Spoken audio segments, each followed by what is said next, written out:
नमस्कार मित्रमैत्रिणींनो, बघा जनधन खातेधारकांना 10,000 रुपये मिळणार अशी घोषणा झालेली आहे आणि हे 10,000 रुपये अकाउंटला येणे चालू झाले आहे. ज्यांचे जनधन खाते आहे, जनधन खाते म्हणजेच झिरो बॅलन्सवर निघालेले खाते, त्याला जनधन खाते असे म्हणतात. झिरो चार्ज म्हणजे ज्याच्यात 1 रुपयासुद्धा आपला नसतो, अशा खात्याला झिरो बॅलन्स खाते.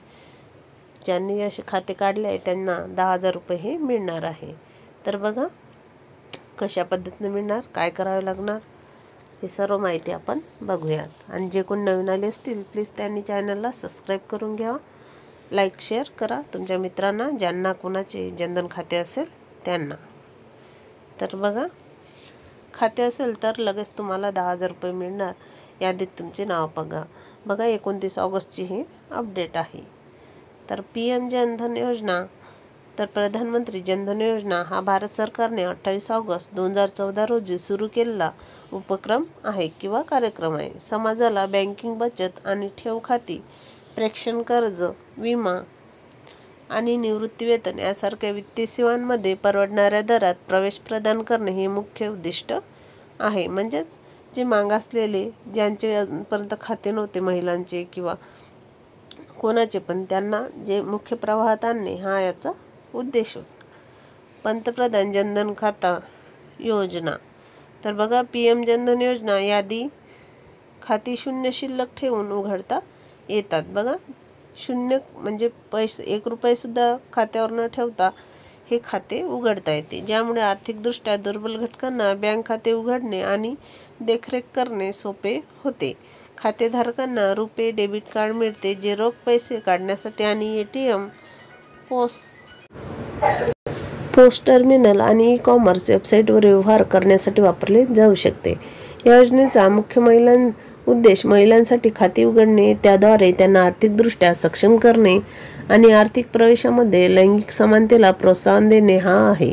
पैसे वाचवण्यासाठी सुरक्षित जागा उपलब्ध करून देऊन PMJDY गरीब आणि उपेक्षित वर्गातील बचतीला प्रोत्साहन देते, ज्यामुळे चांगले आर्थिक आरोग्य आणि स्थिरता येते.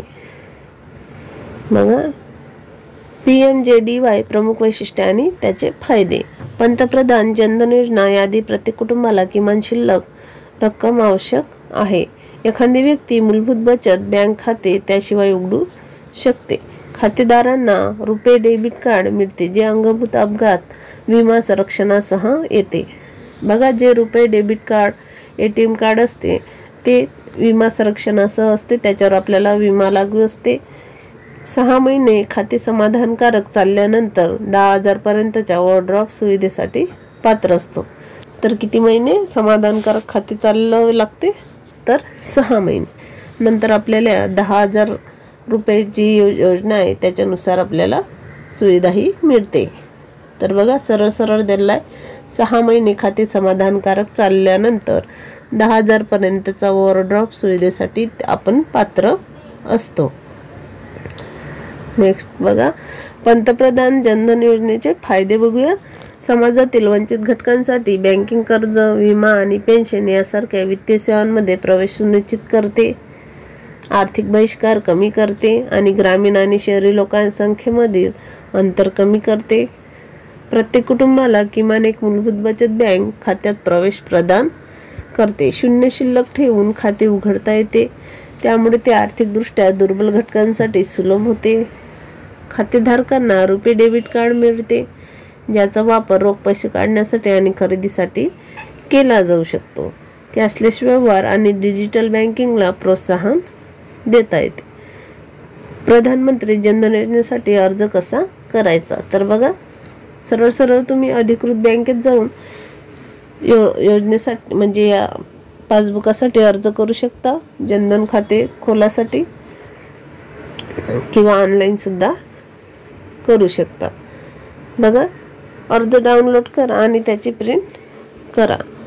तर आता अर्जामध्ये आवश्यक माहिती आणि तुमच्या जवळच्या बँकेमध्ये अर्ज भरावा लागेल. अर्ज सबमिट केल्यानंतर पडताळणी केली जाईल आणि तुम्हाला बँक खाते मिळू शकेल. बघा बँकेतच फॉर्म भरायचा आणि बँकेला फॉर्म नेऊन द्यायचा. जनधन योजनेअंतर्गत बँकांमध्ये खाते उघडल्यास खालील सुविधा मिळतात. तर काय सुविधा मिळतात? 0 बॅलन्स खाते उघडता येते, सोबत रुपये डेबिट कार्ड मिळते व 1 लाख रुपयापर्यंतचा विमा उतरविला जातो. बघा, त्यातच 1 लाख पर्यंतचा विमा सुद्धा मिळतो. 0 बॅलन्सवर खाते मिळते, डेबिट कार्डचे जे कार्ड असते ते मिळते आणि 1 लाख रुपयापर्यंतचा विमा सुद्धा मिळतो. 26 जानेवारी 2015 आधी खाते उघडणाऱ्यांना 30,000 रुपयापर्यंतचा जीवन विमाही उतरविला गेला. तर बघा, 26 जानेवारी 2015 आधी ज्यांनी खाते उघडले आहे त्यांचा विमा 30,000 पर्यंतचा विमा त्यांना मिळालेला आहे.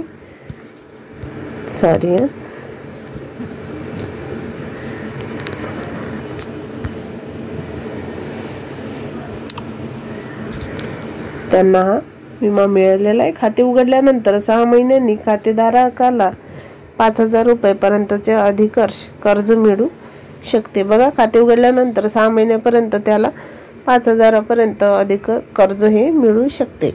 योजनेअंतर्गत खाते उघडण्यासाठी लागणाऱ्या कागदपत्राच्या अटी रिझर्व्ह बँकेने काहीशा शिथिल केल्या आहेत.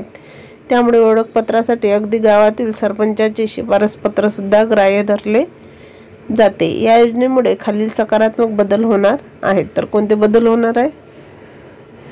वित्तीय साक्षरता वाढून संघटित वित्त संस्थांकडून होणारा पतपुरवठा वाढणार आहे. ग्रामीण भागातील वित्तीय समावेशनाला गती लाभणार आहे. वित्तीय अस्पृश्यता कमी होणार आहे. सूक्ष्म विमा सेवांचा पाया विस्तृत होणार आहे. आगामी काळातील नियोजित थेट लाभ हस्तांतरण योजनांसाठीचा पाया जलद गतीने भरला जात आहे.